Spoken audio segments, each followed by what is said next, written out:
Muy buenas tardes, mi nombre es Óscar Altamirano Piña. Vamos a desarrollar en esta ocasión una breve reflexión en torno a la construcción del razonamiento jurídico, específicamente sobre la construcción de la premisa fáctica. Recordemos que la premisa fáctica es aquel segundo elemento que construye el razonamiento jurídico seguido de la premisa normativa. Recordemos también que la premisa normativa es aquella parte del derecho que va a resolver el conflicto que se presenta en la premisa fáctica. La construcción de la premisa fáctica tiene que ver con los presupuestos epistemológicos que se desarrollan para poderle darle realidad.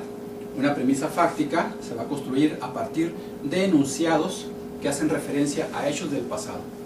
Pero para poderlos presentar dentro de una narración a partir de enunciados fácticos, tiene que haber ciertos presupuestos epistemológicos. Y puede ser de tres tipos. El primero es el presupuesto del escepticismo. Es aquella línea de pensamiento teórico en la que se afirma que la realidad no puede ser conocida. Que si acaso la pudiéramos conocer, no la podríamos explicar. Y si la pudiéramos explicar o exteriorizar, no se podría comprender. Es el escepticismo radical. Que por supuesto en la realidad tiene algunas expresiones no tan radicales. La otra línea del pensamiento epistemológico en relación a los enunciados fácticos es la del agnosticismo. Esta línea de pensamiento afirma y sostiene que la realidad la podemos conocer solamente en una parte, la parte exterior, y la esencia, el noúmeno, como le llaman algunos pensadores, no lo podemos conocer. La tercera línea de pensamiento del enfoque epistemológico es aquella que afirma que la realidad la podemos conocer tal y como se presenta. Y este presupuesto sobre la posibilidad de conocer la realidad es el que el común de los quejosos, de los demandantes en el juicio, la presentan cuando construyen premisas fácticas que son ofrecidas al juez como el conflicto que se tiene que resolver. Y esto es así necesariamente porque si se presentara una narración construida a partir de enunciados jurídicos teniendo como presupuesto que son falsos, el juez jamás podría resolver. Y lo resolvería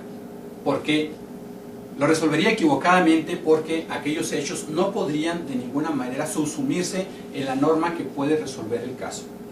Tenemos la posibilidad de conocer la realidad. Esto es así bajo el presupuesto del pensamiento realista. Pero existe también la posibilidad de que exista un error en el conocimiento de la realidad. Este error es excepcional, no se presenta siempre. Y debido a que no se presenta siempre, cuando el error no está presente, entonces lo que ocurre es el conocimiento. Si presentamos el conocimiento, entonces presumimos que ese conocimiento es verdadero. Pero para acreditarlo ante el juez, para poder decirle al juez que esos enunciados fácticos hacen relación de manera verdadera a los hechos que ocurrieron en el pasado y que se traen hacia el presente en esos enunciados y en esa narración, tienen que ser acreditados. ¿Cómo se acreditan? En un contexto judicial, los hechos se acreditan a partir de la prueba. La prueba es aquel elemento que el juez va a tomar en cuenta como punto de conexión entre el enunciado fáctico que presentó el demandante y los hechos reales que ocurrieron en el pasado. La prueba le va a permitir al juez verificar la veracidad del hecho. Va a poder decir, efectivamente, este enunciado puede ser subsumido en una determinada norma que nos va a permitir a la larga resolver el conflicto que se presenta. Sin embargo, la presentación de la prueba ofrece también dos perspectivas que son conflictivas. Por un lado está la perspectiva cognitiva y por otro lado la perspectiva persuasiva. La cognitiva tiene que ver con esa línea epistemológica de la que he hablado en momentos antes, que dice que es posible conocer la verdad. La línea cognitiva de la prueba nos va a decir que efectivamente la prueba nos puede llevar a corroborar la existencia del hecho narrado en el enunciado fáctico. Esto es, que el enunciado fáctico es verdadero.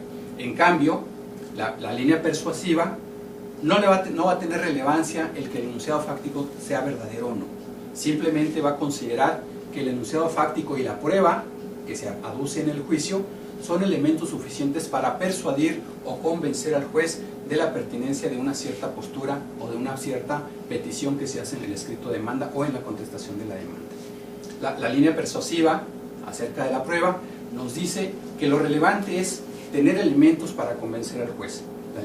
La línea cognitiva nos va a decir que la prueba nos va a decir la veracidad o la falsedad de un cierto enunciado jurídico que el juez va a tomar para resolver sobre la cuestión. Estos dos puntos son conflictivos en la realidad y no es posible congeniar uno con el otro. Sin embargo, tomando en cuenta el pensamiento de Michel Tarufo, que es un teórico del derecho que ha reflexionado ampliamente sobre el enfoque epistemológico de la prueba, va a sostener de manera reiterada que el enfoque cognitivo es el más pertinente para lograr los fines del derecho. Y se sostiene bajo esta premisa.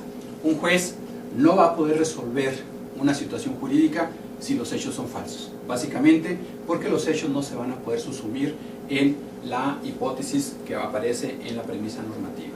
Bajo estas condiciones tenemos que asumir que es necesario presentar hechos a partir de un enunciado jurídico que van a ser corroborados por la prueba, que va a ser demostrado su veracidad y que de esa manera se podrá resolver el conflicto jurídico presentado en la narración de los hechos.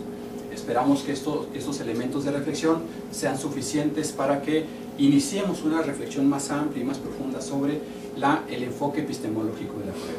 Muchas gracias.